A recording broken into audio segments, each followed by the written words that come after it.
Hola, ¿cómo están? Bienvenidos una vez más a este estudio de Apocalipsis, en donde hemos venido, digámoslo, desarrollando lo que han sido estas 5 secciones en las cuales hemos descrito, está desarrollado el libro de Apocalipsis. Me han encantado algunos mensajes que hemos recibido en donde muchos han perdido ese temor a este libro, a poder entrar y leer aquí. Hoy espero entrar en esta tercera sección que tiene que ver con la revelación del Padre.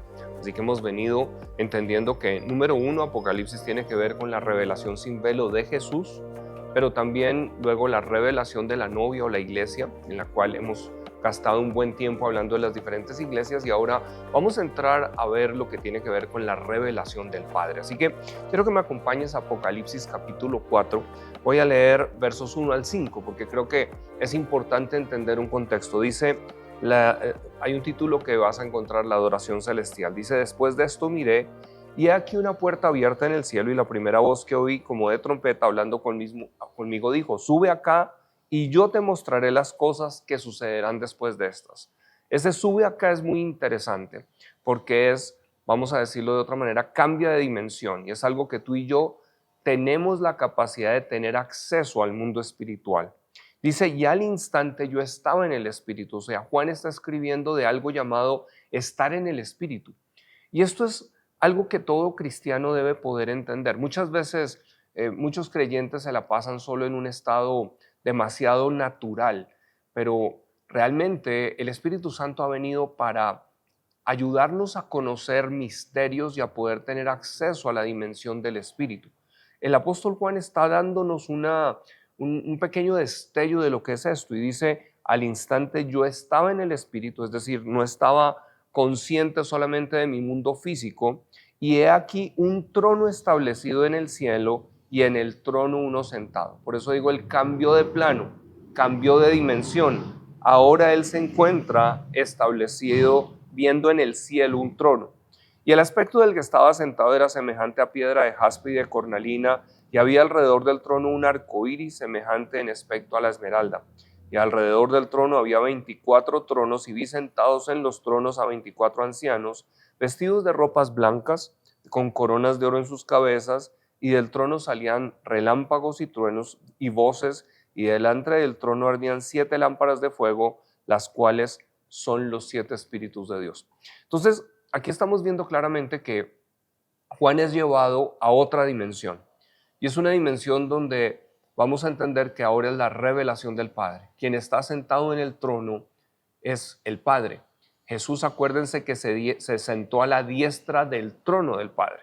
O sea que esta es una imagen realmente del trono del Padre, que nosotros vamos a entender que al final de Apocalipsis se nos revela que el Padre regresa a la tierra para precisamente reinar y establecer lo que es la Jerusalén celestial, donde habitará en medio de los hombres. Él siempre ha tenido ese deseo, andar con nosotros los seres humanos. Pero vamos a decir que cuando hablamos de este plano y de esta dimensión, necesitamos entender que este es el tiempo para la iglesia que estamos viviendo, un tiempo en el cual debemos presionar para tener acceso a esa dimensión, para poder tener misterios, recibir misterios y descargar misterios, porque la iglesia en este tiempo debe caminar en lo sobrenatural más que nunca, especialmente al ver que se está acercando este tiempo.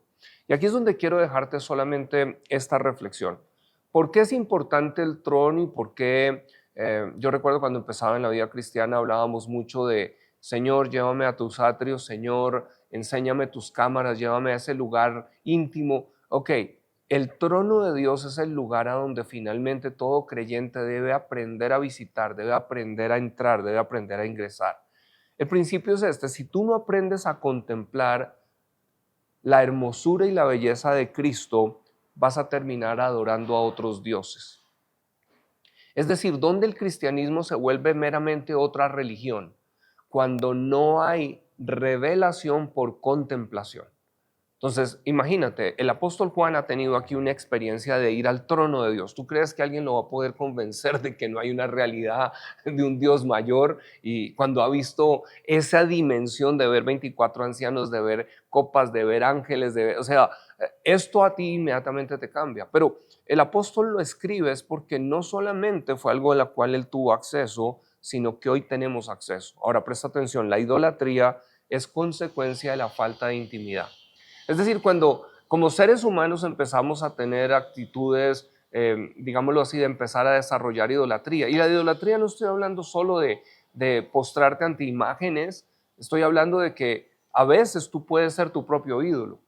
A veces tu ser querido es tu ídolo, tu empresa es tu ídolo, tu profesión es tu ídolo. Y la razón en que dejamos que empecemos a adorar ídolos es porque nos hace falta tener acceso a esa dimensión o a ese portal a donde cuando tú vienes delante del Padre, siempre lo que vas a encontrar como un común denominador en toda la Biblia es que alguien cae de rodillas y simplemente dice estas palabras: ay de mí que soy muerto porque mis ojos han visto al Rey. Eso lo encuentras en Isaías 6, por ejemplo. Ay de mí que soy muerto. Entonces en Isaías 6, cuando Isaías lo ve, ¿qué es lo que pasa? En esa intimidad hay algo personal que muere, pero es lo que da acceso a lo divino en tu vida.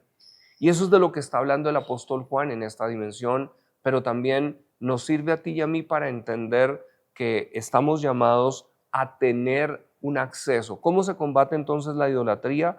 Entrando en intimidad para enamorarte más de Cristo, para que a través de Cristo conozcas al Padre. Y sabiendo que eres un hijo amado, entonces la idolatría va a morir en tu vida. Vas a morir a la necesidad de la aceptación, la necesidad de hacer cosas sencillamente para que otros te miren, y vas a poder empezar a cumplir la agenda divina de lo que Dios tiene. Así que la revelación del Padre es poder entender que tenemos acceso a un trono, tenemos acceso a conocer a nuestro Padre. Jesús siempre dijo: lo que veo a mi Padre hacer, eso hago. Lo que oigo a mi Padre decir, eso digo. Eso quiere decir que para ti y para mí hay acceso a esta dimensión espiritual. Nos vemos entonces en una próxima sesión para continuar en este desarrollo de Apocalipsis.